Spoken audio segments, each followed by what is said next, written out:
Cool. Okay. So yeah, I made this like background yesterday, and I was like, as far as I can tell, there's no way to test it. So I just did. I said, okay, I'm doing like I'm changing the look and stuff on Wednesday, and this will be coming out next Wednesday on like audio and stuff. So I was like, I'll start with this one, and I'll change the background, and I'll make white boxes to go around the edge of the frame or whatever, like to frame the Mhm. person that's on it. And then I was waiting for you to come on. I was like, fuck, if these don't line up right. But they're They actually look fine. good. Yeah, they Yeah, look good. I'm happy with them. How are you? Good. Yeah, I'm doing well. It's rest day for me today, so Oh, I've okay. just been chilling. Monday's a weird rest day, is it? Yeah, a little bit. But I mean, I What? guess it's normal for in season. Yeah, I would have always pegged like Thursday. That's like, or Sunday. Yeah. Yeah, I feel like it's typically Thursday and Sunday, but then if we compete over the weekends, you compete Sunday, so rest Right. Monday. But I swim Thursdays, and then the rest of the day is kind of rest. So And do you?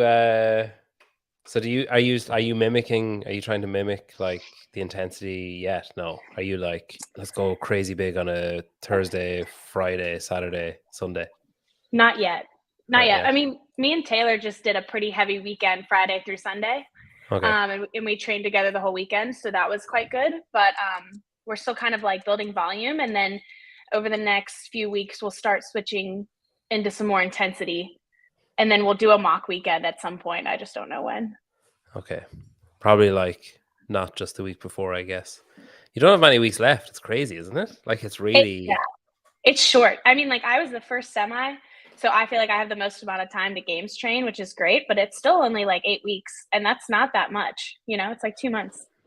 Yeah. It's not Yeah. even though, is it? Really? 26th? It's a month. Right. Yeah, we It's a finished month and like 3 days. that's It's like the June, 29th of July. July, isn't it? Yeah. Yeah, yeah, yeah. hmm Um yeah, because I'm still at work. So I'm a like an elementary school teacher. But Oh, we nice. have we have this weird like calendar system. So there's set days that we have to take off. We have to take 2 weeks, the same 2 weeks off at Christmas, the same 2 weeks off at Easter, um, and the same. You have to be in school for the same amount of days, but Mm. everything outside of that is at your own discretion. So, like, my wife is a teacher as well, and she finished last Friday, but I don't finish until this Friday because Oh, we took like an extra 2 days in like half term and an extra day, like, at the June like public holiday or whatever.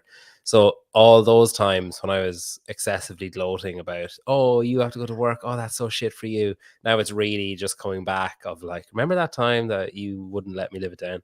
Um, yeah. so we have like this this week, then we're going on like a family holiday for like 2 weeks. And then basically like the week after I come back, at the end of that week, I go to Madison. So it's really like that's my gauge of like it's really close. Yeah, it If I feels sur- if close. yeah, if I survive the family holiday and if you survive the games training, Yeah, games training with Taylor too. yeah, Like, family holiday with my kids. I actually don't know which is worse, which is yeah, more likely to kill someone. right. Um, you're very popular.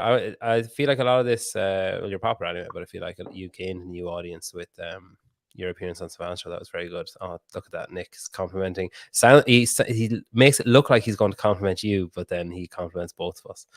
Hi guys, watching from Ireland. I'm talking from Ireland. So that makes two of us, That's Michael. pretty cool. Um, Yeah. so you were fantastic on that on Savannah Show. Like really good. If anyone wants to go and watch a good podcast with Michelle, they can go and watch that one. Thanks. Um, I didn't really know anything about you. I guess I knew you from like Instagram, and I knew you from seeing you at like the games, whatever, 3 years ago or 2021. Yeah, yeah. 2021. Um, but outside of that, I didn't really know much. I kind of have a vague. I've got this thing where I remember like really just inconsequential things about sport, but then I can't name like five of my coworkers. So like I was like, I knew where you had trained previously. I knew there was a link to Brute. I knew there Mhm. was like I remember seeing you tagging like Matt Tars and stuff ages ago, and I knew there was some kind of link there. Um, but then it was through like Will and Taylor that I became more familiar. Um, and I'm glad I did. Like that Savannah episode was fantastic. Thank Um, you. but Yeah, it was you fun. in that's all I'm going to say about him now. Though I'm going to move on. Yeah, right. In in in 2022, no, 2021 Uh-huh. and 2022, you went to South Africa. Is that right? To compete, Hmm. and then this year. Yeah. Yes. So the first time I went to um, South You did that. Africa You to did fit us compete, in Cape Town in like 20. 2019, Yeah, I guess. Yeah, I the won sanctional sanctionals.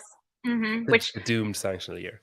right, exactly. But Yeah. that was one of like the sickest comps I've ever done. We had like an obstacle course workout. We had a full-on beach workout with like a rig and prone boards. We had a mountain run. I mean, they did so many things. That was like one of the coolest comp was that sanctional. And then um, when they changed the rules, you can compete for whichever continent.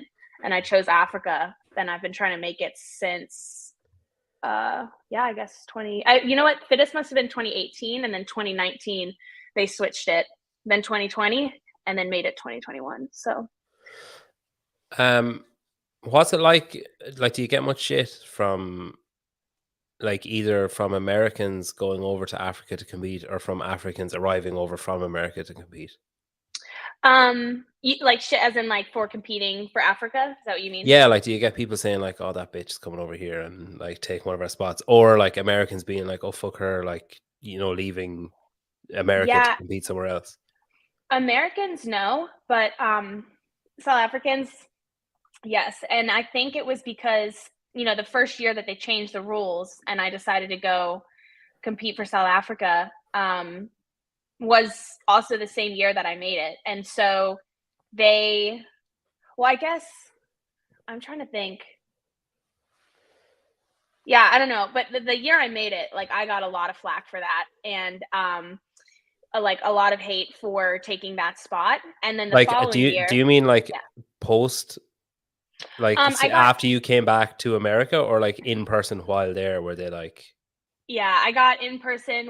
It was just very cold, very standoffish, very icy from the other competitors, and I mean even the spectators and stuff.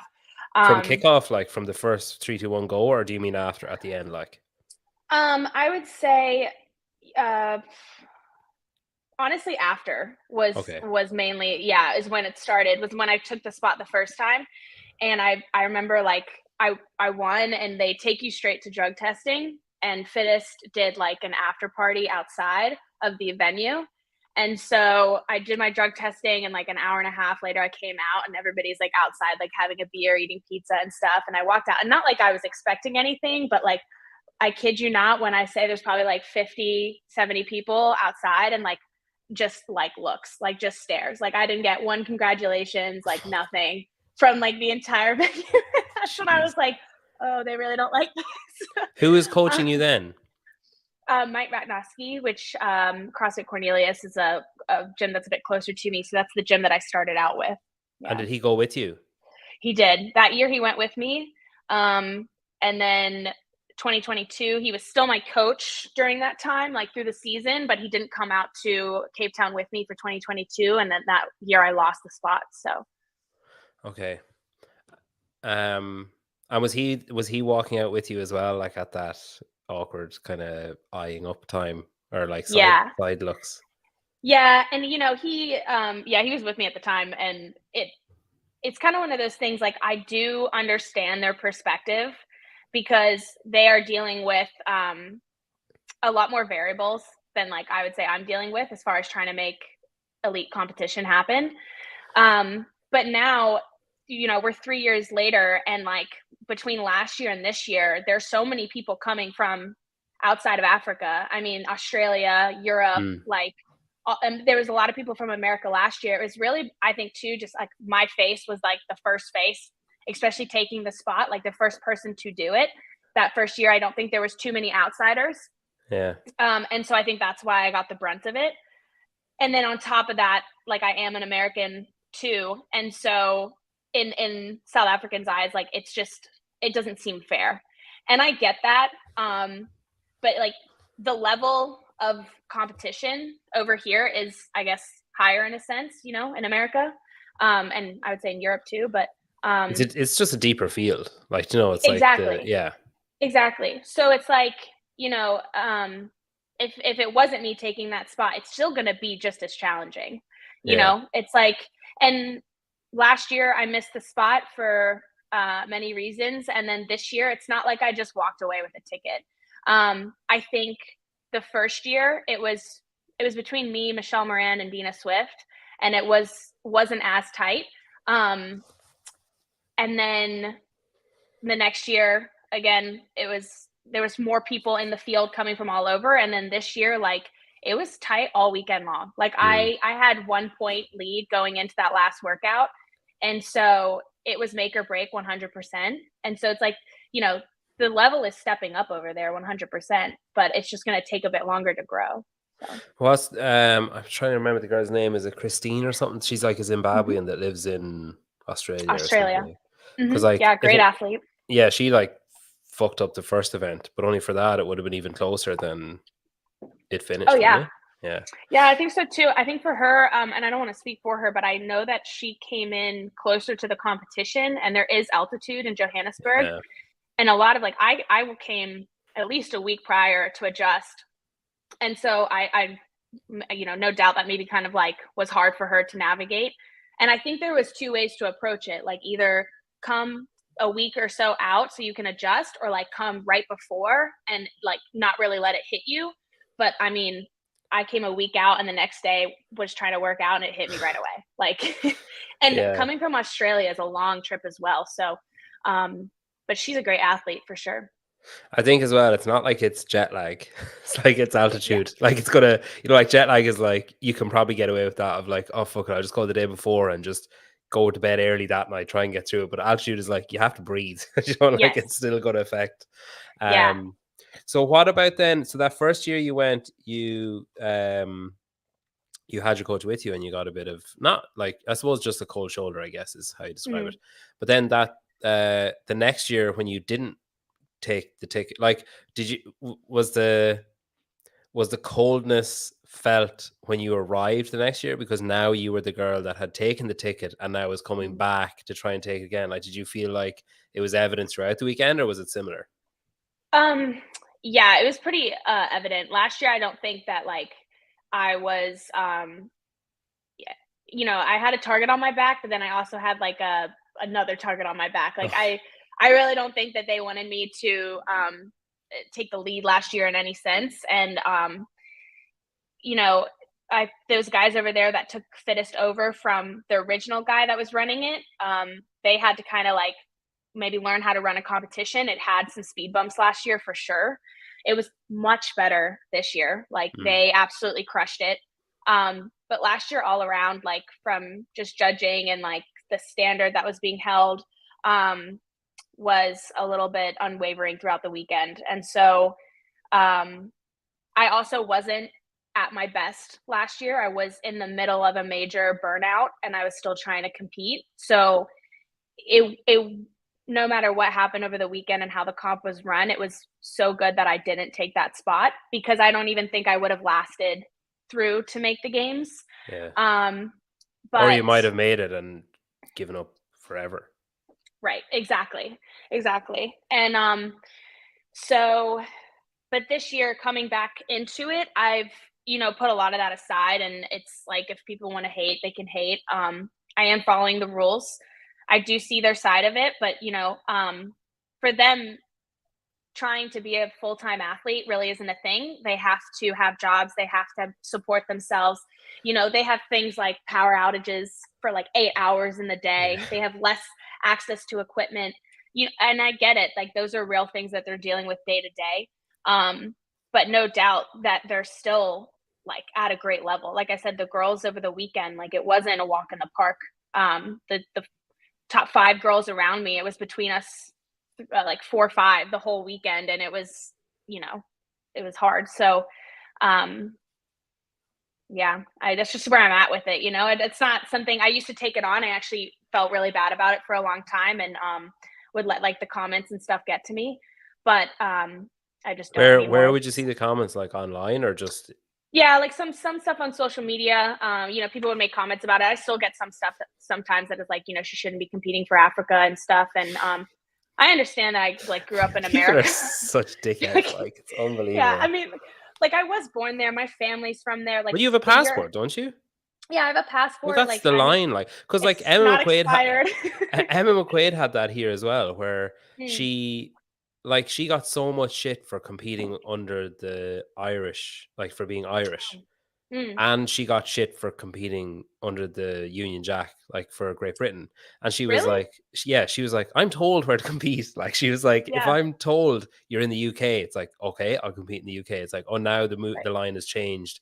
You're on the Right. island of Ireland, so now you're Irish. It's like, okay, I'm Irish. And Yeah. it's like, she was like, if I could choose, I would choose to represent Ireland, but like, Hmm. I can't always choose.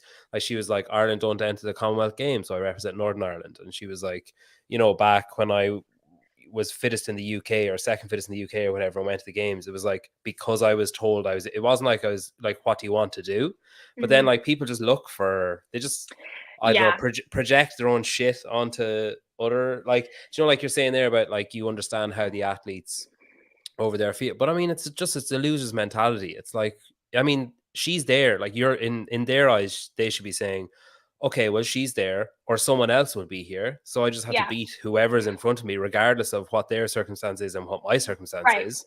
Like, And sucks for you that you've got blackouts, but I mean, connect your fucking assault bike to the generator and get going. Like, maybe that's a bit it harsh, but like, it really, I mean, like they really do have like just so much in their day that's it's completely different to if you're putting it to America. Like yeah. I will say that, but like if you're gonna say, well, you're an American and that means you have an advantage, like even when you come to the States and you make the games, like you are now against Americans. So that is not Mm. going to change. That standard's always going to be there. And so it's like, if anything, like, hey, I'm bringing that to you guys. Like, it's not an easy trip for me to go out there price wise at all.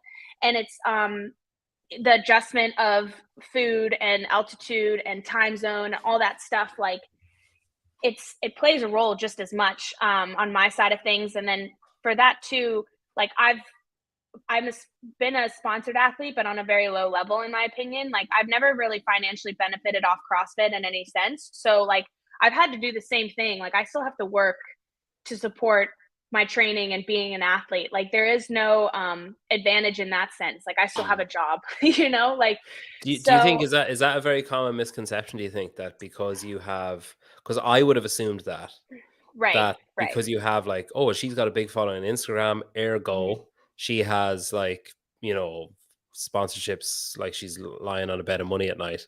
Well, Right. maybe not that extreme, or do a comforter of money.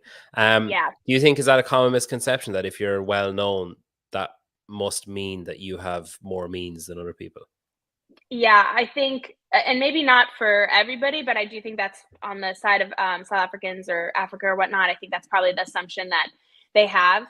And since I've started CrossFit, like when I first made the games, that year that I made the games, I was full time coaching, like 30, 40 hours a week, as well as full time training. Yeah. Well, I guess maybe like 20, 30, but like I was in the gym morning to evening. And I know that's what a lot of other athletes still do.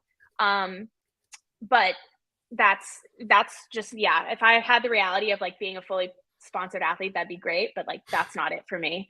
I've had some sponsorships, but it's never been enough to be like financially I guess stable, so I've always had a job on the side. Is it annoying, like, or frustrating or whatever, where like, say, I'm assuming, and you can dodge this question or you can correct me, whichever. I'm assuming that like once you qualify for the games, it's easier to get support, um, but that the support you get is very short lived. As in, like, you might get offers of like, oh yeah, we'll sponsor you until like the 2nd of August, or like, oh yeah, Mhm. we'll sponsor you, but it's like, kickback rather than here's like like direct financial support, or oh yeah, we'll sponsor you, but like there's always going to be a caveat. Whereas like, I don't know, I think people, again, like there's maybe a misconception that if you qualify for the games, people would just like, write you a not a blank check, but a big check. Right. Like I saw there was a guy, a Polish guy, Polish guy signed a deal with Tier, TYR, whatever. Mm. And like you could see the contract on the picture. Like you could Oh. see, now you couldn't see like the numbers or anything, but Oh, okay. you could see the date, and you could see that Mm. it ran until like the 4th of August, or the, Yeah. whatever, the end of August. And it's like, Yeah. obviously if you're an athlete, you're like, wow, this is brilliant. But there, if that was me, there will be part of me that's like, so you don't think I can do it again? Like you think I'm worth sponsoring as far as this date, and then we'll revisit it, as opposed to like, we trust you, we believe in you, here's a year, or Yeah. whatever. I think now it depends on the brand's kind of business model and what they're shooting for. I think that, when CrossFit first came into the space and like Reebok was big, right? Like Reebok handed out these like massive contracts and like that kind of grew together. And then it flipped over to Noble and Noble handed out contracts as well. But as that's happened, social media has grown into like this marketing platform, like massive marketing platform. And so there's so many other ways for brands and businesses to market and make money off of like selling products through people without being like, oh, I have a main athlete.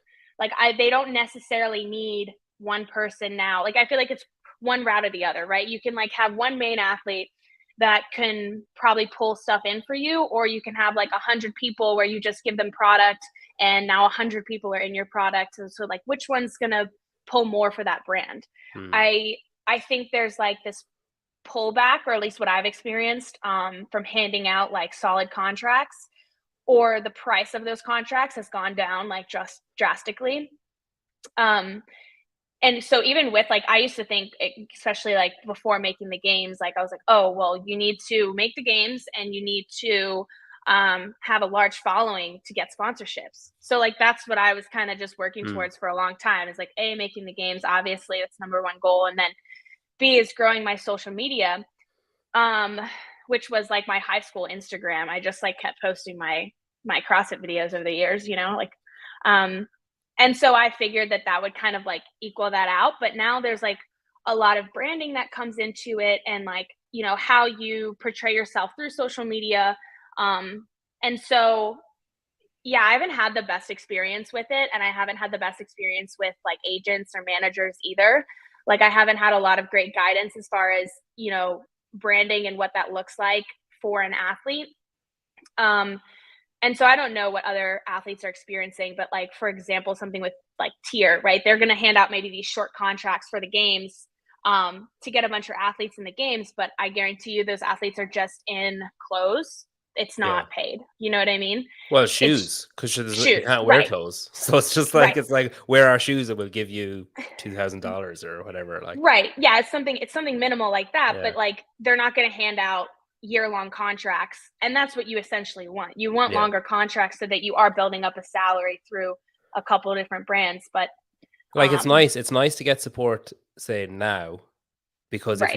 if you're coaching, you can pull back on your coaching a bit if you have this extra stream of income. But like Right. when it really matters is like October, November, December. Like they're the ones where it's like, that's where the hay is put in the barn. So like if you don't have support in that period, it's not worthless, but Mm-hmm. it's worth a lot less. When you talk about branding and like the your brand as an athlete, so that's something. Now, I don't mean any offense by anything I'm going to say. Okay. But I had a perception of what you were like I've had that a lot. before, say, talking to like Will. Like Okay. I had a perception of what you were like. And then I was speaking to Will, and like Will's really nice. Like he'll He is. always, I could send him like a tirade of about like 20 messages about something that's pissing me off or someone that's pissing me off, and he'll be like, oh, I always try and give people the benefit of the doubt. And like at the time I'm like, fuck you, Will, get angry with me, like you need to agree with me. But then I'm like, I really admire that, like he's obviously a good Christian boy or whatever. But like when he was like talking about you more and more, and he was talking about like, self-made and Taylor and everything. And then I was kind of like, God, like I really didn't see that lining up. Like I really didn't have, like when I think of Taylor Self and what I know of him, and then what I thought I knew of you, I was like, this makes like could not make less sense in my head. Like looking at these two, it's like when you look at something that like is trying to line up, but it's like they're just always going to miss each other. I don't get it. But then I think after talking to Will, I was kind of like, okay, like they obviously know something I don't know. They're spending time around stuff, and then watching the self-made YouTube, the videos that Will's making, and then like seeing you on Savannah and stuff, I was like, okay, I totally misjudged. Like, I mean, like fuck me for judging someone, but like still, I totally misread like what you're about and like the way you tick and stuff. And is that I'm curious because your Instagram seems to have changed a lot in the last say like 8 to 12 months. I'm curious, is that like, did you feel like the way that your Instagram used to be, or this side of yourself that you showed on your Instagram prior to say now, do you think was that something that you like thought that your brand was supposed to be, or thought that you were supposed to be doing? So, like I didn't really look at it as branding for a long time. Like I didn't understand the idea of like self-branding or even really branding as an athlete. I think I struggled to look at myself as an athlete for a long time. It's like I wanted that games title before it felt legitimate in any sense. And I didn't have any direction with my Instagram other than like just post, right? Like Yeah. I'm just sharing what I'm doing. And then when I did get my first contract now it's like, okay, well, my first contract was Born Primitive. And that was like a 2-year contract, which is the longest one that I've had. Now you're getting paid to post, right? And so now it turns into this like job in a sense that you're like, okay, well, now I have to put more thought into it. Do they look at like your reach and stuff? Like say, do they just care that you're posting, or are they like how many eyes were on that? Well, when I first signed up with them, I don't think that was really a part of Instagram yet. Yeah. And so then after, I think that really kind of came about, insights and stuff maybe came about late 2021 or 2022. And you also have to have a certain amount of following to read or it, a certain amount of on pay engagement or like things on your page that allow that, I guess. I don't know how it works, but they did eventually. But when I first came on, no, that wasn't like a thing. And then that's the other part of it. It's like, okay, how much engagement is my profile pulling? Like how do I keep it up? Like blah, blah, blah. And on top of all that, like you're trying to be an athlete. And that's always been my main thing. And now it's like, oh, well, we're also expecting you to be an influencer. And I'm like, well, I don't know what that is. Like, I don't know what that means.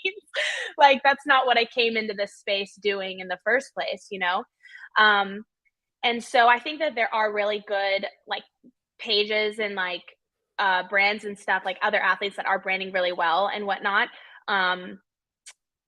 Whether they've done it themselves or they've had help with it, like I don't know. But I could only do so much. Like I could only coach so much in the day, be an athlete on top of that, and then also run this like Instagram of making and editing my own videos, thinking of a caption. Like that was started to be a job in itself, And so when I had my big burnout year and I still had these where I didn't want to step in the gym, like I was just absolutely trashed, and I still had these Instagram posts to make. It just was like exhausting. Like I hated it so much and I didn't really know what to share, what I wanted to share. And for me, that year was like a big time to kind of figure myself out in its own sense outside of CrossFit. And so Instagram for me completely went on the back burner. And I posted throughout the year, but like what I was internally trying to like figure out and deal with and navigate myself, like that wasn't something I was going to go put at the forefront of my social media, like I didn't even understand what I was dealing with. So it's like, I'm not going to go share all these things in my life when I'm still trying to navigate them. So I kind of, I've had that comment before where like, people have had a different perception of me and that I'm different when they meet me in person and they're surprised. And I'm still kind of confused on like what that perception is, like what I was maybe giving across or coming across as the last like year or so. But it's more so that I just didn't have the energy to put anything towards it. I was really trying to like take care of myself and like get in a mentally like healthy state. I didn't care what my Instagram was portraying or what I was putting across. Like that to me, social media was like bottom of my list, you know? Yeah. And when I See, I started, think that was yeah, the perception I had. I think I had the perception of like the opposite. Like I had the okay. perception that like and again, I don't mean like I'm annoyed at myself for having a perception It's based off, you know what okay. I mean? But We like all do it. Yeah. I think Yeah. I had the perception that like maybe the games was second and maybe Instagram was first. Do you know what I mean? Mhm. Based off just all that I was seeing, because all that I Mhm. was seeing, especially if you're saying that you basically weren't training for that period of time, Yeah. the stuff I was seeing was basically out of context then. So like my assumption then was based on you not having what would have been an authentic social media page anyway. Um, Yeah. I'm qualifying it too much, but like I think my I think my perception was that like, oh, this girl wants to be like famous on Instagram. She wants to have Mhm. contracts based off her Instagram following. She's uh she's really attractive and she's using that as her like Bases. yeah, leverage lever or whatever on Instagram.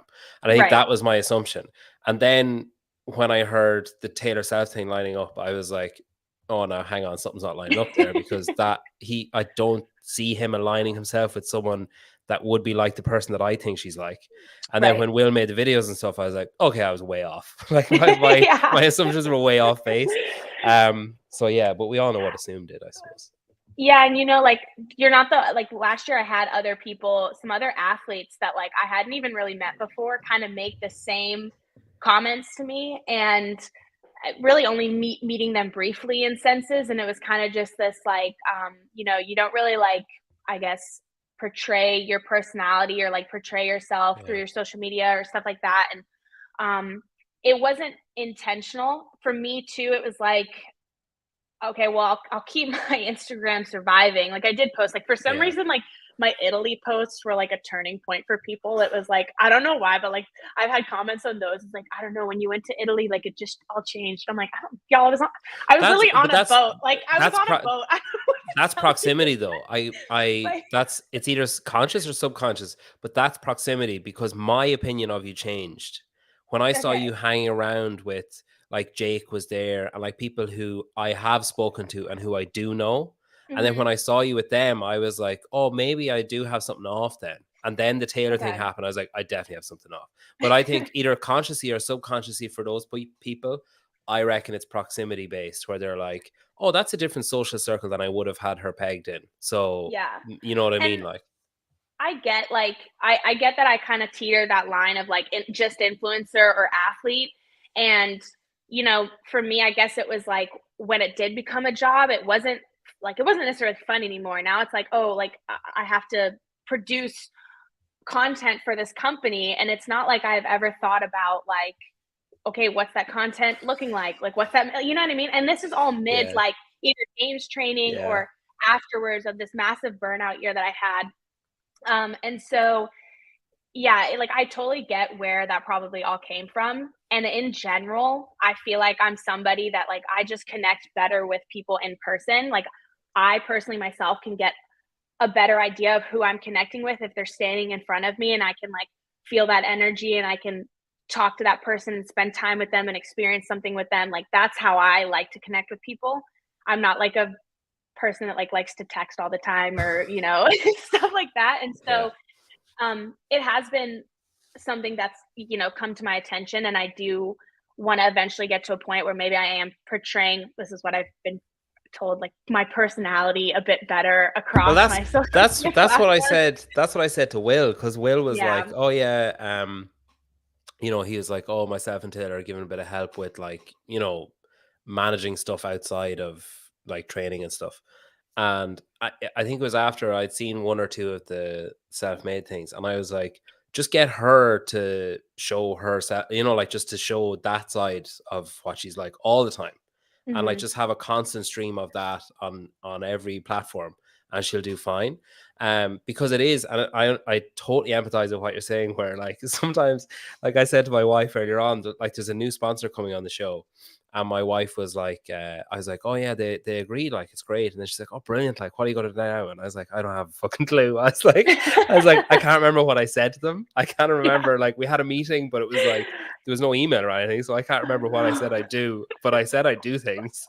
But like I get that all the time. And like Mhm. Alyssa's asking here, she's like, why are captions so hard? Oh Captions my are God, yeah. so fucking hard because you're like, Mhm. you want it has to be like there has to be something kind of witty in it, at least, like to please Right. some people.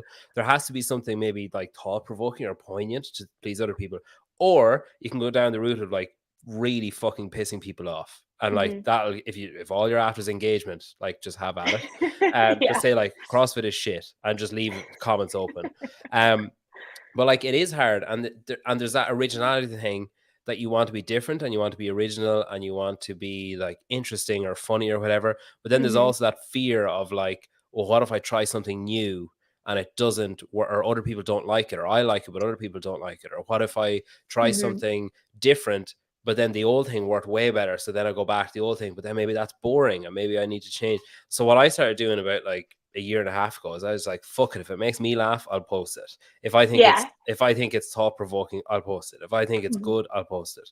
Um, and like, I mean, it's really slow growth, but there is growth there. But like, I Right. think you just have to be authentic. Like, and like Right. people, you know, you often hear that, but most of the people that you hear that from are talking out of the side of their mouth, and then the other Mhm. side of their mouth, they're saying like, you know, what sponsorship can I get if I do X, Y, and Z? You know, like there is authenticity, Yeah. like that's Mhm. genuine authenticity. And then there's Yeah. like, oh, I'm so authentic. And it's like, really? Are you actually authentic though?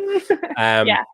but I Yeah. think once you do, like once you post things that are your own story, or once you're like it's your own Mhm. voice all the time, Yeah. like the mask can never slip because it's not a mask. Mhm. Like B, you'll never be caught out or like found out, or you'll never have to be like, oh, I need to psych myself up now for meeting Yeah. people, or for what if they don't like me the way, like, you know, like, Mhm. all that stuff is gone. So then at Yeah. least that paranoia of, I don't know, like failing to deliver or whatever is gone, Mhm. because if you fail to deliver then for someone, that means all along you've been failing to deliver because you've just Right. been the same the whole way through. But Right. it's a Yeah. fucking minefield. Like it's really hard.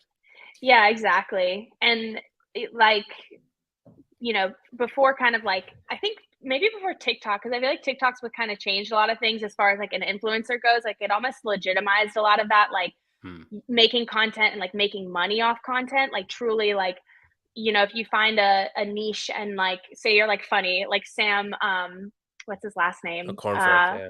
Yeah, like he's hilarious. Like he's got his Yeah. niche, like he's got a good thing going. Like, um, I feel like that's what really legitimized the whole idea of it was like kind of TikTok as well. And so, pre games for me, like if I was filming myself in my gym or like trying to take a picture with a product, like I got so much shit for that. Like I got so much flack from members and like my family. And like, it was not legitimate for me when I was kind of like still building up. And so it's like, you have to take a lot of that brunt as well, that like people are like, oh, you're so full of yourself, and like, oh my Yeah. god, you're always taking selfies, and like blah blah blah. And like now that like social media is a branding platform, it's like, oh, it's kind of okay depending on, I guess, how you deliver it. But it hasn't been an easy route for me trying to like Yeah. do that. So it's like, yeah, it's not that um yeah, I don't mean to come across in a particular way, but I've definitely had like other things going on in the background. And even this season, like having Will help me do that has been huge.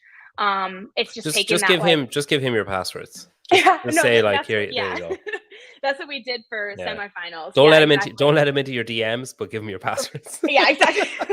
I don't think I anybody don't wants to think. go in there. Yeah, so he doesn't want to go in there anyways. Oh no. He's bring like a Yeah. hazmat suit or something, I'd say. Okay, Yeah. so you mentioned burnout there a few times, Mm, that year, that 2022, yeah. 21 into 22, I suppose. Um at what point did you know that that's what was happening? Like, at what point were you like, because I'm assuming at the start you're like, oh, I don't really want to train, and then it's like, oh, I Mhm, really don't want to train, and then it's like, oh, I'm tired or whatever. But at what point mhm. does it become like, oh fuck, like this is like, when was it after the fact that you realized what it was? Um, I it was after semifinals that I realized it. And I think I just like was denying it for like a really long time. It started day 2 at the games for me, which was really like a shitty time for it to Yeah. happen. What did it feel But like that day too? Like what were you noticing?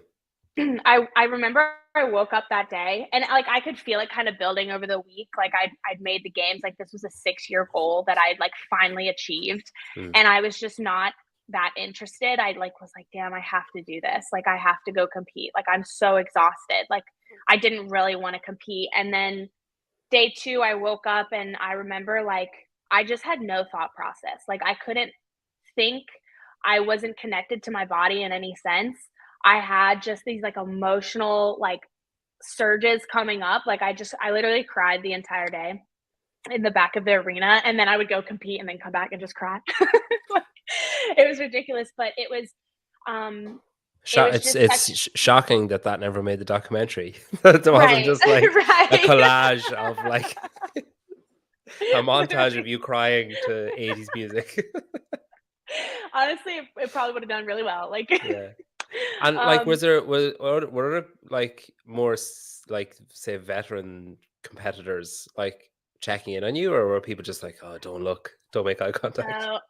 And look, like I saw other people crying at other points in the Yeah. weekend too, but for whatever reason, they had their own. Like it's a very emotional weekend. Like you have to be really in tune with yourself and like understand your emotions and understand how to handle them.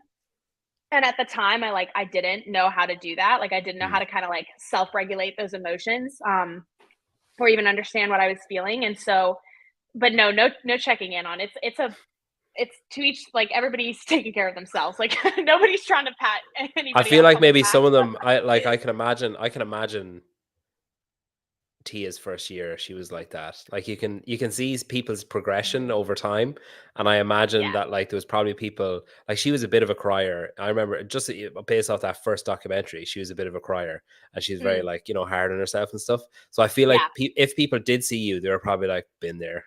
Yeah. So like it's like I'm not Yeah. getting involved, but I've been there. Right. But they're like, "That's your own ship, dude. You Yeah, gotta yeah, sink or sail. I'm not helping you." That's 100, and like rightfully so. Like I yeah, think that that's part of the journey and part of it. So and two, like I think at that time I was like, "Oh, I want to make some friends. Like I want to like meet people. Like I'm so excited about that part." Like that's not really like a goal necessarily. Like if I meet another athlete that I connect with well, like great, but like it's not I'm not there to make friends type of deal anymore, like so that yeah. mentality changes as well.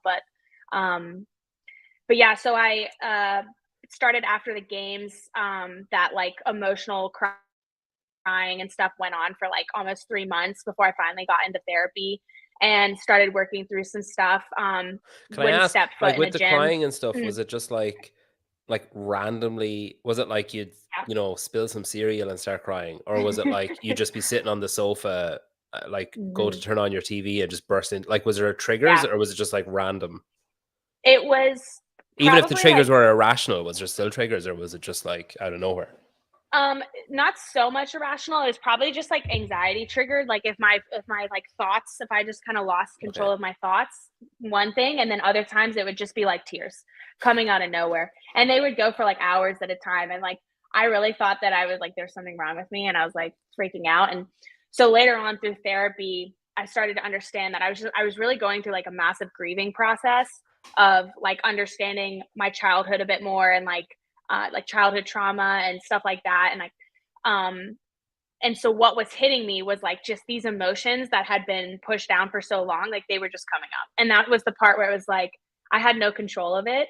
It's like it was going to happen no matter what. And I had to just let it flow and let it come out how it wanted to. So basically, like the experience at the games essentially opened a door, and then there was all this shit behind the door that like you Yes. didn't even know was in there, and you didn't Right. know that it was. Yeah, okay, fuck, okay, Right. And that's what my therapist kind of said was just like, you push yourself so hard between training and working full time, for so long throughout the season that like it just kind of hit ahead. It just sucked that it happened to be at the games. yeah. Um and so took that through the season. I quit coaching the following year. So that was 21 to January 2022. I stopped coaching, and I had been doing that for years. Like I loved coaching CrossFit. And I went over to Africa and I stayed with family over there for like 6, 8 weeks or so as I was just kind of going through all of this. So I did like take off work in a sense. They must have thought you were great fun. Those It's like your poor cousin, guys. your cousin Michelle is coming to say, it's like, oh wow, I haven't seen her since, and then you just arrive, It's just like mascara. It's just like a mess. Yeah, literally. they're like Oh holding my up God. the Michelle side of the airport, and they just start folding it. They're like, no. Yeah. Oh my God. Yeah. Like, So fuck, she accurate. saw us. She saw us. Those poor guys. Yeah. Like, and so, and I did train with some of the competitors out there for a while, and I started to feel a bit better. But it was still, I Was was CrossFit still? Were you just like kind of doing stuff that you've always done, or was it like, oh, I want to see if I can get back? Like, was that even a thought? Like during that period, were you like, oh, maybe someday, or were you like, no, I'm just training to train? I really wanted to make it back, but I was so half foot in, half foot out that like as much as I wanted to be in the gym, like my mind and body were like just absolutely against it.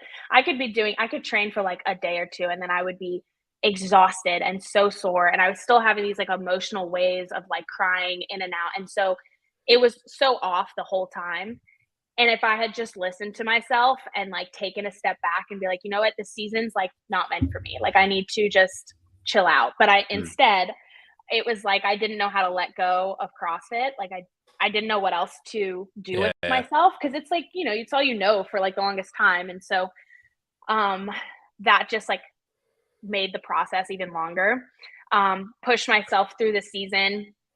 And I still am so surprised that I podiumed with like how shitty I felt and like how terrible my prep had been to try to get to semis that year. And it just like was not meant to be. And I'm so glad I didn't make it because, and I still didn't understand that right afterwards. But, and then also through that time, me and my coach had started to kind of go in different directions. Like I really wanted to progress and like, you know, get around other athletes and like work on my running and like work on all these things. And he at the time was starting to kind of focus on his family and his business a little bit more, which is great. But we had been together like coach and athlete since I was probably like 17. I'd known him, and for both of us it was really hard to like step away. And I also didn't know how to like find someone else to go put my trust into as a coach. So there was just so much going on. Like it's like a hard time to navigate.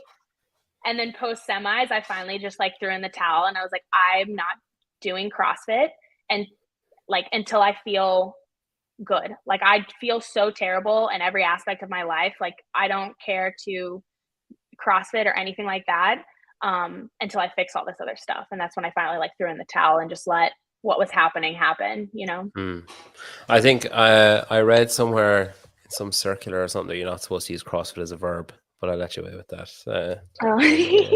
Well, Yeah, but it is. I can't remember where I saw it. Like I think Savan showed it to me or something. But it's the dumbest fucking thing I've ever seen. It's like do say this, don't say this, and it's like do say I'm going to go to CrossFit, don't say I'm going to CrossFit, and I don't like that. Yeah, you can't refer to someone as a CrossFitter, but you can say that someone does cross. I can't remember. There's like a do and don't, and like all the don'ts. I was like, I do that, I do that, Yeah. I do that, like the whole way down. Okay, so then after so the semifinals, so we're like May 2022, basically we're up to. And then did you go back to the States after that, like straight away? Not straight away. Or did you burden your African cousins for a bit longer? I did. Until they ran out of like Kleenex and like tissues and stuff.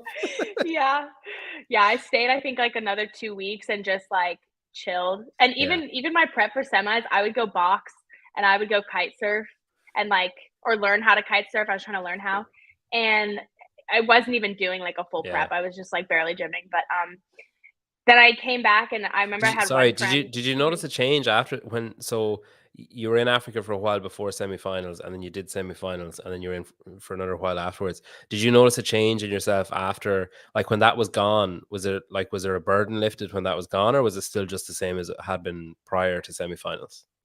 It was still the same, and a bit worse because I looked at the games as a failure, and then I like tried to make it back, Yeah. and like Okay. that was a failure. And so I just felt like my whole CrossFit, like everything I put into CrossFit was a big flop. I was like, oh, well, I really fucked that one up. And so, yeah, I was pretty upset about it for a while. Well, what's that thing? You can't be pissed off at the work you didn't do. So if you're out kite surfing, Yeah, that's true. That is true. Yeah, so and I had a friend at the time.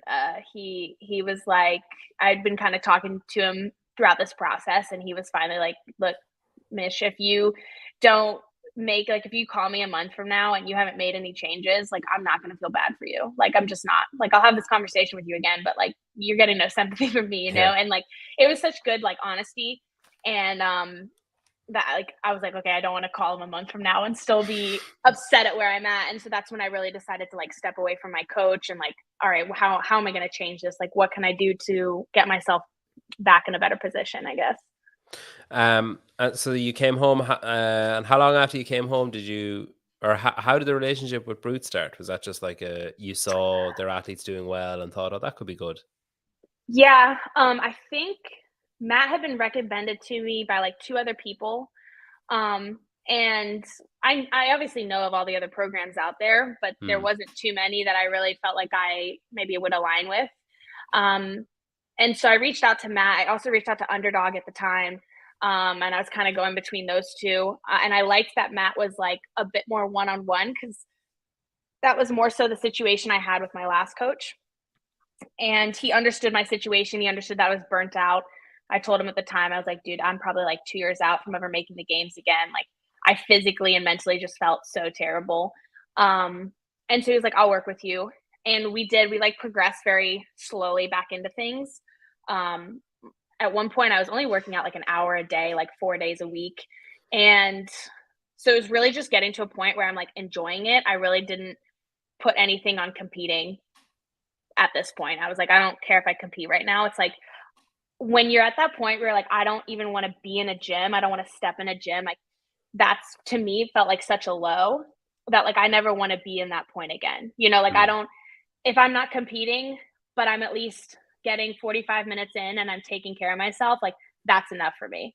Like competing now is just a bonus. I just never want to put myself in a position where like I hate any type of physical activity or I hate taking care of myself because I've, you know, trashed my mind and my body in some sense. So, Hmm. um, yeah, so me and Matt worked together for a few months. I did that Italy competition in that time. Um, I wasn't sure if I was going to compete, but I did get some team offers. Oh, that's my roommate. um, and so I was debating team. I was like, okay, well, I don't feel like I can go indie right now. Like maybe team's a good option to kind of just pull myself back into this space. Um, and then see, Matt got his like I think he took over Brute, like he's Yeah. now the CEO and stuff. And so I know his plate got really full. And the other piece for me is like I was training by myself for Hmm. 6 years and I really wanted to be around other athletes and be in like a coaching or being a training environment. Um, and I felt like I needed that. And so he didn't really have a spot for me down in Naples at the time, which is totally fine. And so as that was kind of happening, I happened to go to Charlotte and meet Taylor and stuff like that. And it was instantly like a training group. Like there was people around. Like I saw Taylor training, which was like so inspiring, just coming off that knee injury. And the dude just goes so hard all the time. Like I don't understand. And so that was really nice. Like I really loved that. And it got me back into the gym. And so then Matt and me kind of separated. And I started training and working out with Taylor a little bit. And then I was like, you know, do you want to take on any athletes? And he at first he was like, no, like I don't want to do that. And then he came back to me like 2 days later. He's like, maybe we can just see how it goes. And I was like, that's fine. Cause I also didn't really know him at the time either. And I was like, we can just see how it goes. But I did had been following his programming for a little bit, and I did like his programming, and so that's why I was open to kind of working together. What are those conversations like? So, like, I'm historically I'm quite bad at those kind of like avoidance is my that's my Yeah, bread your and butter. forte. Yeah, I'd be like, oh, if I just don't talk to them, they'll understand. If I just like, if I say if I'm talking to someone about some like opportunity or something, I'm like, yeah, we'll talk about that. And then if I just don't connect with them about it at all, at some point they'll be like, oh, this is dead. That's what's happening. And then Yeah. just conversation will revert back to the way it was before, where we'll just talk about other things. But like I assume you have to. I mean, you kind of said there about your first coach in Cornelius that it was kind of like it almost sounded like a relationship breakup. Like it was like neither of you wanted it to end, but both of you knew it had to end. But still it's hard. And then with Matt, it's obviously a newer um partnership or whatever. And then you then have to go back and be like, oh, actually, like, are they Right. awkward conversations, or is it just kind of, is everyone so used to that happening in fitness that, or in coach athlete thing, that it's just kind of fine? Um, for my experience, like with my first coach, it was definitely awkward, and it was like quite sad. Like like he was like a dad to me almost, and Mm, it was just we were just going in different directions. And as much as he like did want to coach me, he couldn't keep up with the sport and like just the level that it was developing at, and so mm, it wouldn't be fair to me anyways. So that was a hard time to like take that split for sure. And it wasn't necessarily a conversation. It was just like I was like, I'm going to take a break from the sport, and he was like, that's fine. And like we just kind of lost communication. And then with Matt, we had a conversation. Um, we I just said like like I really want a training environment, and he told me that his plate was full at the time, which I really appreciated because it's like if you can't give me 100% as a coach, like that wouldn't be fair anyways. And so he was like, I'm going to focus on my athletes down here in front of me. And he did try to have me work with another brute coach. Like he was like, I'm not leaving you high and dry. Like I have mm. this other option for you. But at the time I was just like starting to connect with Charlotte and the training environment. So it kind of worked the way it was supposed to. But I will say that like working with Matt brought me back into this, like the idea of CrossFit. Like it took me out of that like initial burnout. It got me back in the gym. And then Taylor himself, like I think that environment and him is the reason that like I've made the games this year 100%. So just Hmm. happened how it was supposed to. But even like there seems to be, like, you see, it seems to me from the outside looking in that you've found, so your original setup was like your classic affiliate, like, community. My Yes. chair is so loud, my god. Your classic your classic affiliate community, like, close group. um and you were like maybe the outlier of the group that was like, oh shit, she's really good at CrossFit, like, Mm-hmm. and then you had the opportunity of the brute setup, which is obviously fantastic because they're, Mm-hmm. they're really successful athletes and coaches and everything. Yes. But it's like an artificial setup. Do you know what I mean? Like it's like Mm-hmm. it's only those guys. It's not like there is no community. I'm wording that like it's an insult, and I don't mean to. Like it's like it's a training camp. Like it's not like there's just randomers, like, hey, how did you get your hair done yesterday? Like, that kind of shit isn't really happening. Like, or people dropping their kids off and stuff. But now in Charlotte, it seems like you found a perfect blend of both of those things, where you have that community feel, like you're basically like best friends with Taylor's other half. You Mm-hmm. like go on vacation with them and stuff. Then you've got like Taylor as your coach and training partner.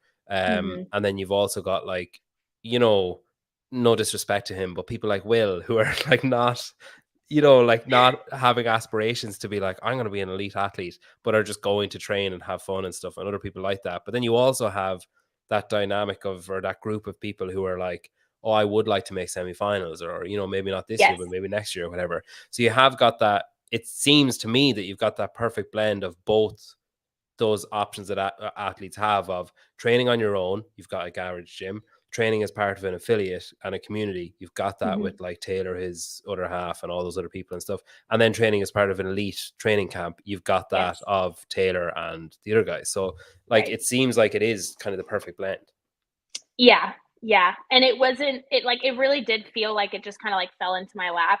Like, I said this on the Savon podcast, like, the reason I went there was because I went on a date with this guy, and he was like, "You should come to my gym," and I was like, "Okay," and, like, it just kinda happened, and it was a good vibe, and that was, like, the first time all year that I, like, felt like, "Okay, this feels good. I'm not unsure about it, I just know that it feels good, so I'm just gonna see how it pans out," you know, Hmm. and I had no expectations to compete, so it was just nice to be in the gym and like not hate it for once. But it's like such a well-rounded blend of all of that. And this year too, like I took that coaching side out of it where I just didn't take that on as a responsibility. And so CrossFit Charlotte does a really good job of having their like competitive side as well as their affiliate side, and both sides support each other. Like there's a really big respect for both sides, and that's a nice thing that you don't often see in gyms, I feel like, Oh, you it's know? usually the first thing that gets fucked up. Like, it's Yeah. usually Yeah.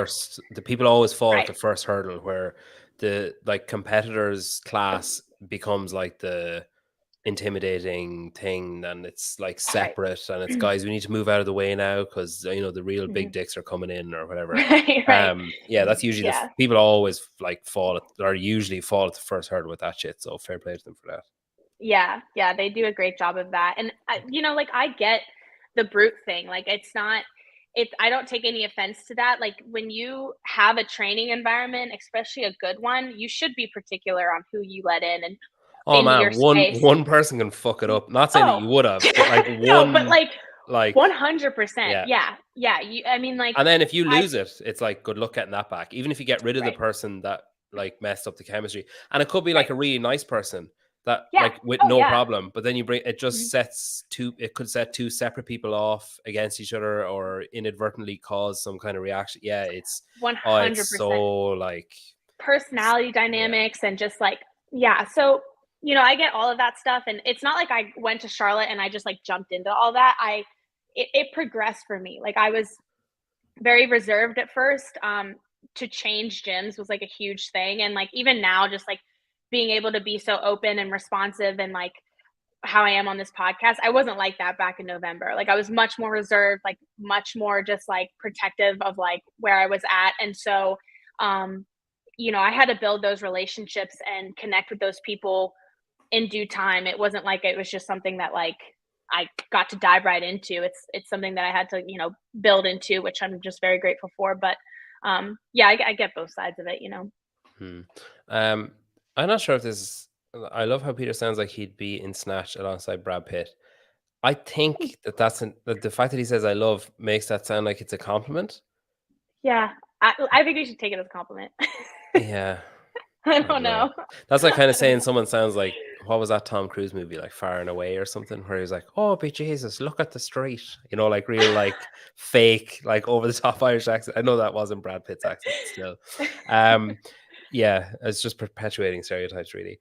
Um, Mm, okay, so then, like, do you think that yeah, that's go adding ahead. to your, do you think that that's adding to your, um I guess, like, desire to want to do well and stuff, because like, you are fully invested in Charlotte now, where you've got, Mhm, you got friends that are in there with you, and then other friends that are connected to the community, but indirectly or whatever, where, like, your life is really there now.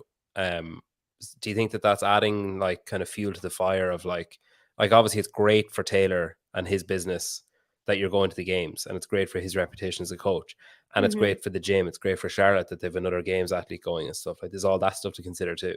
right. Yeah, it's definitely, Or is that kind of pressure that you don't want to put on yourself? And I'm after, like, pulling at a thread that I shouldn't yeah. have. Like, thanks. No, yeah, there's definitely that aspect to it, and with the amount of like energy and time and effort Taylor put into my season and like training with me, and for a while, like we really didn't even consider semis until we made semis. He was just being really patient with me and letting me come back into the sport on my terms, and still like pushing me, but we found this really good dynamic of like understanding how to work together. And so for me, like I obviously want to give back something. Like I'm so grateful that he decided to coach me this year. And so being able to give him that, games athlete and like give Charlotte that, like, I am really happy. It was a thought on my mind, but it wasn't like a necessary pressure I was putting on myself pre-semis. The only thing I wanted coming out of semis was to have a better experience and to like enjoy it. It was so bad last year all around. And so for me, it was almost like, okay, I'm going to give CrossFit one more attempt this year to end on a good note. And if I make it, cool. If I don't make it, at least I had a better experience to end CrossFit on, Yeah. and that's kind of that was my approach going into the season. So if I make it, cool. If I make it, less cool, but still kind of cool. yeah. Did that mindset prevail over the weekend? Was there dips during the weekend? Like, was there ever like, oh shit, I'm heading back to like the negative kind of headspace about it? Mm-hmm. The mindset held pretty close up until the competition, and I've been sticking in therapy once a week, like since the games, and so we did work on this leading into competition, but a lot of it when I started getting closer to having to travel and then especially being over there.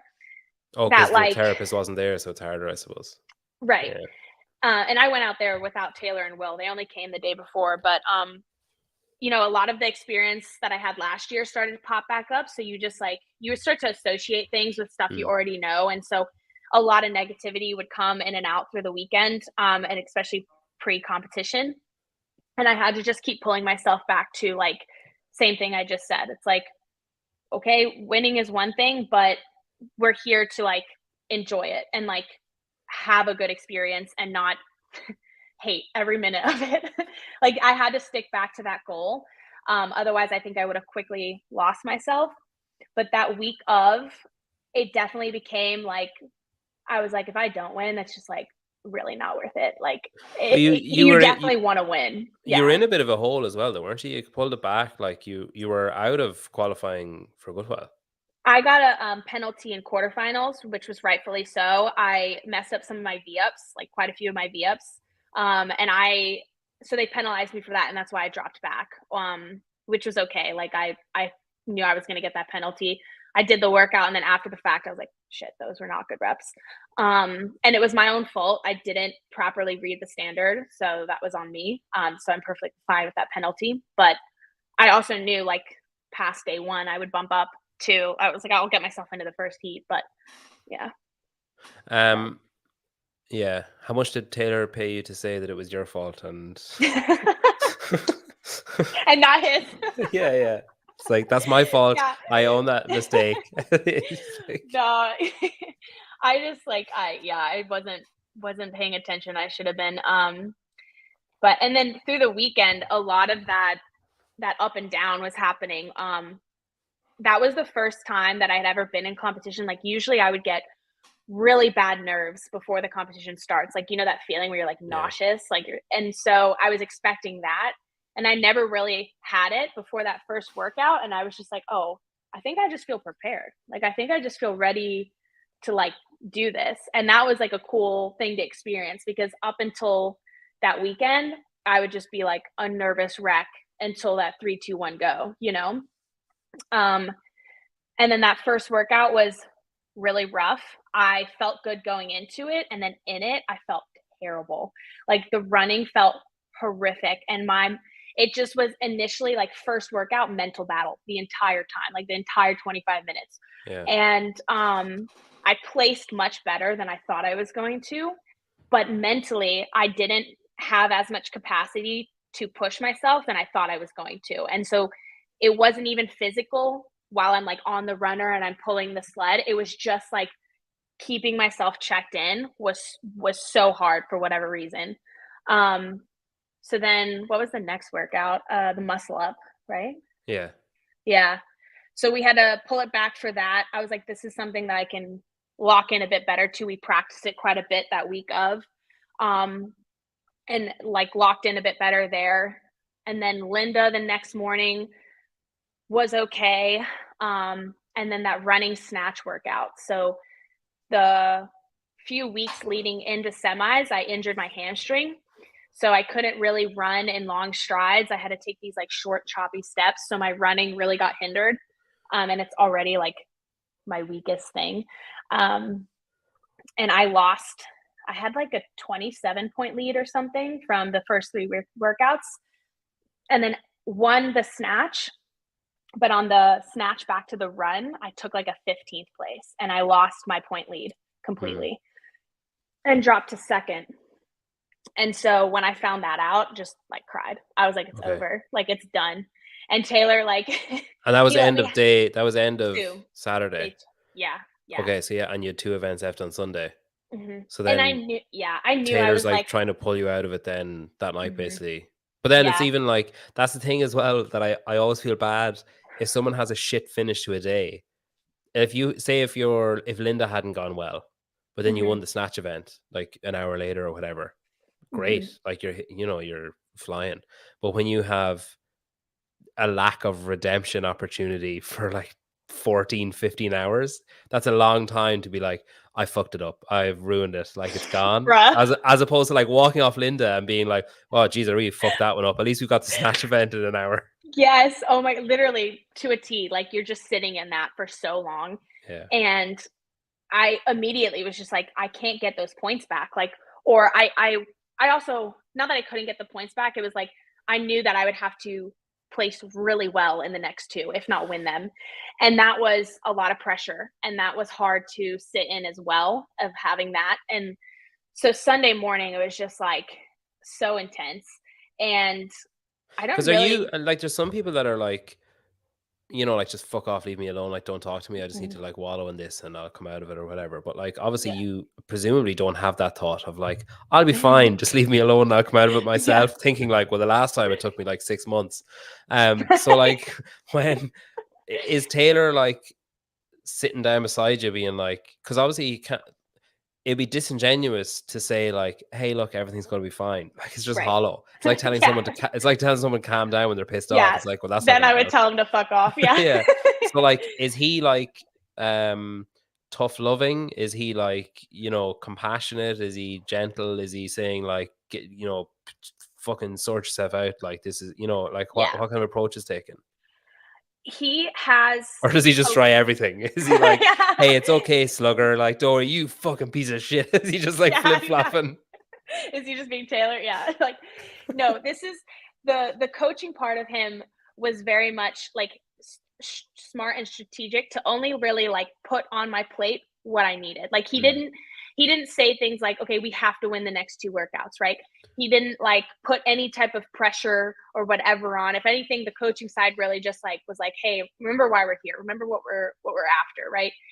And then the athletic or athlete side of him was like um able to combat like my negative thoughts. And this was one of the coolest things over the weekend that I had never really experienced with a coach or just in general. It's like I these negative thoughts start running through your head, and without realizing it, you're like repeating them or you're thinking them or whatever. And so I would just like say like, dude, like I don't know if I can go unbroken on those snatches, or like I don't know if like I can win that next workout or whatever. And so I would say whatever that negative pressing thought was, and all he would do is just combat it with something like more positive or like a different perspective. He's like, okay, well, let's go 10 and 10. Or, like I think I said, like, I don't know if I can do that. He's like, okay, but what if you try and you do it? Like he just gave me a positive perspective to sink into rather than dwell in like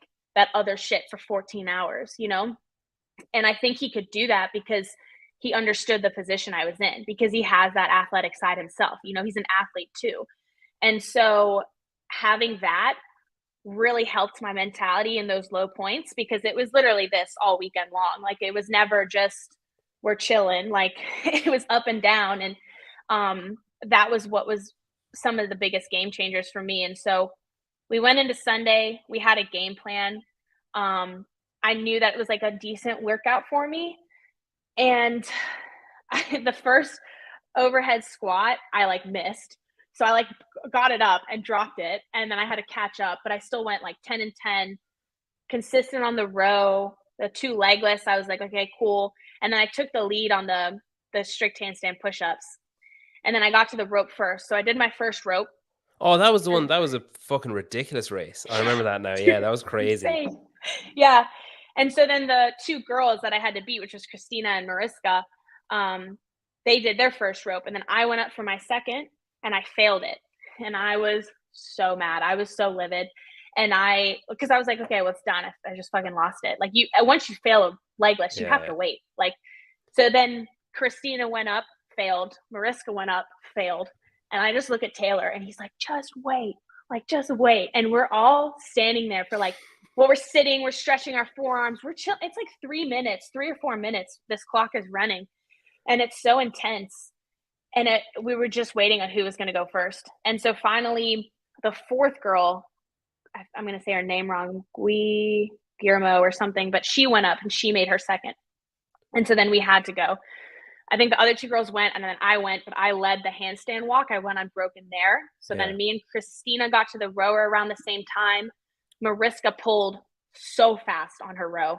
And then we all got to the bar at the same time. And then I was the only one that stayed unbroken. I think Christina might have stayed unbroken too. I can't remember, but I snuck out like 1 or 2 reps ahead of her.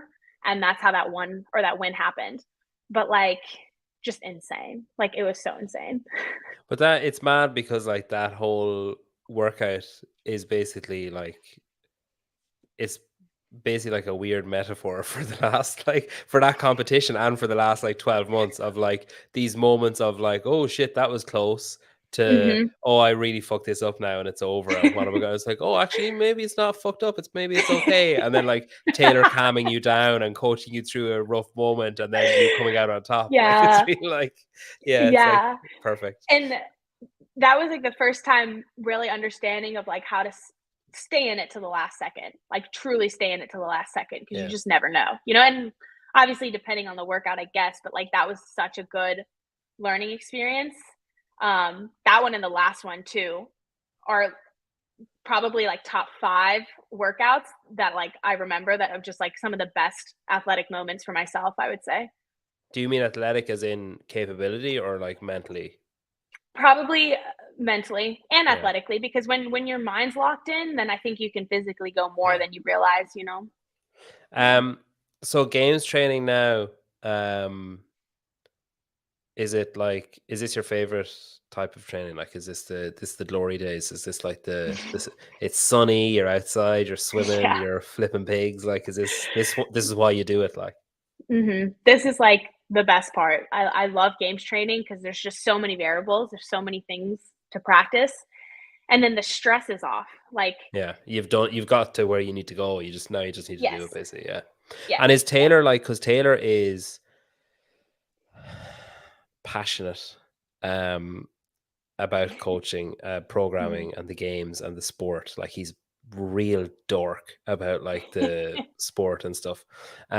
So when he's kind of leading the charge and when he's like, writing the stuff down for you and you're going through what are you are you like, oh shit, like I've never thought of it that way before. Like is it different doing it with him than your previous experience of getting ready for, I suppose, especially the games, because it like there are unknowns and unknowables, but it's a bit more predictable. It's going to be like somewhere around 15 events. There's going to be like a swim Mhm. somewhere. There's going to be like probably some kind of cycling, odd objects like the pig, that kind of stuff. But when you see him like piecing together workouts, are you like, oh shit, this is exactly like something that will be at the games?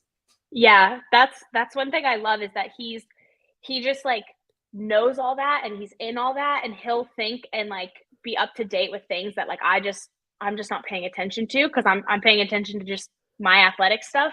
And so him being able to figure all that stuff out just takes a lot off my shoulders. And he comes up with like stuff that I just like wouldn't think of to practice or to bring in. um and it's really nice. Like, it's good stuff. He Mm, knows his programming for sure. And then one of my other favorite things about his programming is like he builds in a lot of volume, but not in a way that like you feel like you're doing a ton of volume. And that's huge. And it's been huge this season because we've been playing catch up since January. Like was off last year. So we've just been trying to catch the ball since the season started, and we've really progressed a lot in the last like 5 months. And a lot of it has to do with like how he's programmed and what he programs. He's really good at that for sure. Yeah, but it's interesting. Like there's Travis. He follows self-made as well, I think. Nice. But he says love Taylor's programming, and like I do self-made to a degree. Like Mm-hmm. I do like kind of machine made. It's like Okay. Yeah. it's like AI made. No, but I do self-made, but like I don't get to do it all the time. I do it when I can. But Mm-hmm. I like I'd say there's other athletes that will be envious of the level of detail and thought that you're getting put into what you're doing. Mm-hmm. Just solely him and Andre Houdet, I think, are kind of similar. Just Oh based yeah. solely off the amount of fucking detail he puts into like a random Tuesday's workout for a dickhead like me. And like, what must he be thinking about for people Mm-hmm. like? And then the competitors one is like really in depth. But then, like, Yeah. obviously, you're doing something different, and like, Right. Emily when she was for semis was doing something different, and like, it's crazy to me. Like, there aren't enough hours in the day. I I just don't know. know where he finds the time to be like with Yeah. his little whatever CrossFit microscope, like tapping away. Like, it's Yeah. crazy. Like, And he has his, he still coaches classes. He yeah. has his own programming that he follows. He also podcasts. Like, the guy does a lot and he does it well. And it Always is very replies to detailed. texts really quickly as well. Yeah, that's It's like, where am like, what are you doing? It's just he must have those like those Google glasses where he yeah, can like reply with yeah. his eyes or something. Yeah, it's crazy. Yeah. It's crazy. Um, okay, so then if the season so far was like, oh, let's see what's happening in the Open and let's see what happens at quarterfinals, and then okay, here's an opportunity for a bit of redemption, either podium wise or just personally wise at Mhm. semifinals. Where do you go from here? Then is it still like one step at a time? Is it still just like, well, let's have a better experience than the last time, or like what's the plan Mhm. from now on? Yeah, so the when I came back, like initially I like panicked again and I was like, well, so I came back and my family, my mom, my dad, and I have two older brothers. They were super excited, like very proud. It was awesome. And they were like, we want to come watch you. And I was like, I don't know. Like that felt like a lot of pressure to me. And I said like, they were like, we're gonna make it the family trip. We're gonna come out and watch. And I was like, Dad, like I got cut last time. Like I don't want you guys to come out and spend all that money just to see me Yeah, get cut again. Like it's I like, don't know. have you seen the price of tickets? Like, what's he going to do? Sell his business? Like Dad. Like 4 tickets? Yeah, so and he was just like, he was sweet and was like, it's not, we don't care what you do, like it's the family trip, we want to come support you. It was very sweet. My brothers have never seen me compete, so I'm very excited. And I initially put pressure on myself right away, and then I had to break this down. Like it scrambled my thoughts for a good week. I was like stressing out. I didn't know. I put a wall up in my mind until after semis. Like I didn't think about anything past Hmm. that weekend. That once I got past the weekend, I was like, oh fuck. And so I had to reassess and go back to just taking one day at a time. That's where I'm at now. And one training day at a time, because when you look at 8 weeks and you get back into that first week and you feel like shit because you just peaked and now you're coming down, and it's like, Yeah. oh, but peak again. Those first couple of weeks are really hard to navigate mentally and physically. And then I had to kind of assess like, okay, what do I want out of this again? And it's the same thing. Like I want to go to the games and want to have a good experience. I want to have fun. I want to enjoy it with different people. Like I have a different support system coming. And I want to be more present. That's a huge thing. I don't feel like I was very present last time. And then my goal is to not get cut. Like that would be, I think, a good achievement for me for this year, just the way the years panned out and like how much time I've had to actually be able to put into the season. That's kind of what I'm basing things off of right now, and I feel really settled in that. But other than that, I'm not trying to put any expectation on it. Um, because a lot of the time for me, when I think about competition, like you don't know what's going to happen. Yeah. You don't. Yeah, you can have. I think it's good to have a goal, but I don't have expectations. So. Hmm. It's interesting that you want to have it as a good experience, Mm. but then you agree to share a house with Hiller and Taylor. It's like like you've already fucked it up. Like just Like, you haven't even gotten there, and my you've grade is ruined. stuck. Yeah. It's like Yeah. So everything. we'll It's an see how uphill that battle after goes. that. Yeah. Well, listen, it's been great getting to talk to you. I'm really excited to see what you can do. Thank you so much. Yeah, the I podcast really. was awesome. Oh, thank you. I really hope you get the experience that you want and that you deserve, I think, this year. Best of luck with the rest of your games training, and I hope the volume stays at a perceived level that's acceptable, and that Realistic. Yeah. to any other human would be like, what the fuck is she doing? But you kind of feel it's okay. And yeah, thanks for coming on, and we'll catch up. I'm sure I'll call over to the house in Madison. Yeah. We'll That'd be catch up. awesome. Yeah, it'd be Awesome. great to see you. But thank you, and enjoy the rest of your day.